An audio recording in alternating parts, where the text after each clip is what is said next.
काय म्हणतंय हे?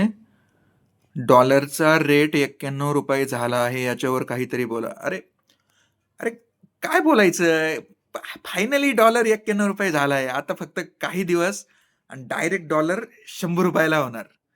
अरे, किती जास्त काळजी आहे सरकारला आपली. आता डॉलर रुपया कन्व्हर्जनसाठी कॅल्क्युलेटरची आपल्याला काही गरज नाही पडणार. डायरेक्ट 100 ने गुणाकार करायचा. कितीने? 100 ने. आता याच्यामागची खरी स्टोरी आहे का? काय आहे ती तुम्हाला सांगतो, माहीत नसेल तुम्हाला. कॅल्क्युलेटर कितीला येतो?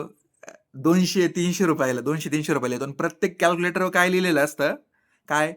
Made in made in China, म्हणजे कॅल्क्युलेटर येतो चायनामधून. आता सरकारचं व्हिजन बघा, लोकांना सांगितलं पण नाही. पण अशी स्ट्रॅटेजी वापरली, की लोकांना आता डॉलरचं ते कन्व्हर्जन करायला कॅल्क्युलेटरची गरजच पडणार नाही. आता कॅल्क्युलेटर नाही, म्हणजे चायनाच्या कॅल्क्युलेटरचं इम्पोर्ट कमी करावं लागणार. म्हणजे चायनाचा जी-डी-पी कमी होणार.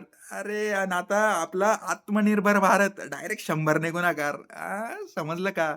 अरे हे असतं व्हिजन. ते फक्त समजणाऱ्यांनाच समजतं रे.